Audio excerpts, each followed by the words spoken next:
حضرت ابراہیم علیہ السلام کی عادت یہ تھی کہ مہمان کے بغیر کھانا نہیں کھاتے تھے. اور یہ بات ذہن میں رکھو کہ جو کھانا مہمان کے ساتھ کھایا جاتا ہے اس کا حساب نہیں ہوگا، چاہے وہ پرتکلف ہی کیوں نہ ہو. تو جب بھی بھوک ستاتی تو کسی شخص کو ڈھونڈ کے لے آتے اور اس کے ساتھ دسترخوان پہ بیٹھ کے کھانا کھاتے. ایک دن ایک مہمان کو ڈھونڈ لائے اور کھانا تیار تھا تو کہا کہ اللہ کا مبارک نام لیجیے اور شروع کیجیے. اس نے کہا میں تو اللہ کو نہیں مانتا. تو کہا کہ میاں تیرا اور میرا رشتہ کیا ہے؟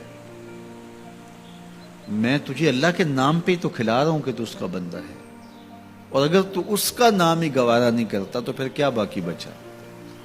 اس نے کہا روٹی کے چند لقموں کے لیے میں اپنے بت سے بے وفائی نہیں کر سکتا.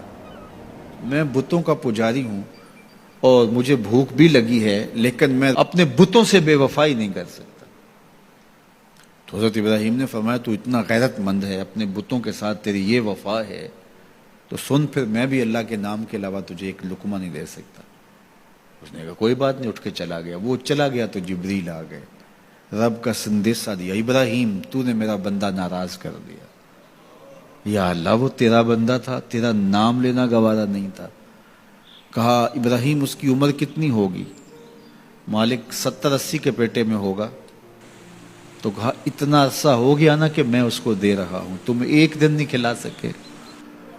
اب ابراہیم علیہ السلام ان کو ڈھونڈ رہا، وہ پہاڑ چڑھ رہا تھا تو آواز دی او میاں آ جاؤ کھانا ٹھنڈا ہو رہا ہے. اس نے کہا آ جاؤں گا لیکن تمہارے رب کا نام نہیں لوں گا. کہا نہ لینا، آ جاؤ. آیا دسترخوان پہ بیٹھا، کھانا شروع ہوا تو کہنے لگا کہ پہلے تو بڑے غصے میں تھے، جلال میں تھے کہ رب کا نام نہیں لوگے تو کھانا نہیں دوں گا، ایک دم تبدیلی کیسے آ گئی؟ کہا اسی رب کا سندیسہ آیا ہے کہ مجھے بھی تو اتنا عرصہ ہوا کہ دے رہا ہوں، تم ایک دن نہیں دے سکے. تو اس نے کہا تیرا رب اتنا مہربان ہے تو مجھے بھی اس اپنے رب کا غلام بنا لے. تو جو اسے مانتا ہے اسے بھی دیتا ہے، جو نہیں مانتا تو یہ نہیں دھوکہ کھانا چاہیے کہ فلاں کے پاس رزق کتنا ہے اس لیے وہ اللہ کا مقبول ہے، فلاں تخت حکومت میں بیٹھا ہے اللہ کا مقبول ہے. یہ کوئی دلیل نہیں ہے. کتنے لوگ ہیں جو اس کے منکر ہیں، اس کے وجود کے منکر ہیں، لیکن اس کے باوجود ان کو اتنا عطا کرتا ہے. بلکہ فرمایا اگر تمہارا مجھے لحاظ نہ ہو تو کافروں کے گھروں کی سیڑھیاں بھی سونے اور چاندی کی، چونکہ ان کو سب کچھ دنیا پہ دے دیا جائے گا، آخرت میں ان کا کوئی حصہ نہیں.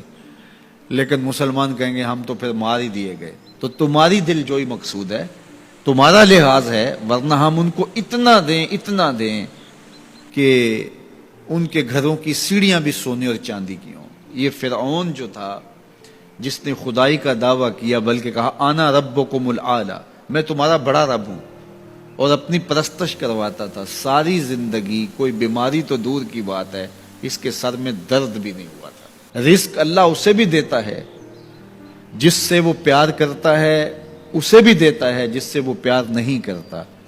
وہ صرف رب المومنین نہیں ہے، وہ رب العالمین ہے. صرف مومنوں کا رب نہیں ہے، وہ تمام جہانوں کا رب ہے. لیکن دین صرف اسے دیتا ہے جس سے وہ پیار کرتا ہے، جس سے وہ محبت کرتا ہے. یہ بات ذہن میں رکھیے گا کہ اللہ کی محبت کی دلیل یہ ہے کہ آپ کو دین دے دیا گیا.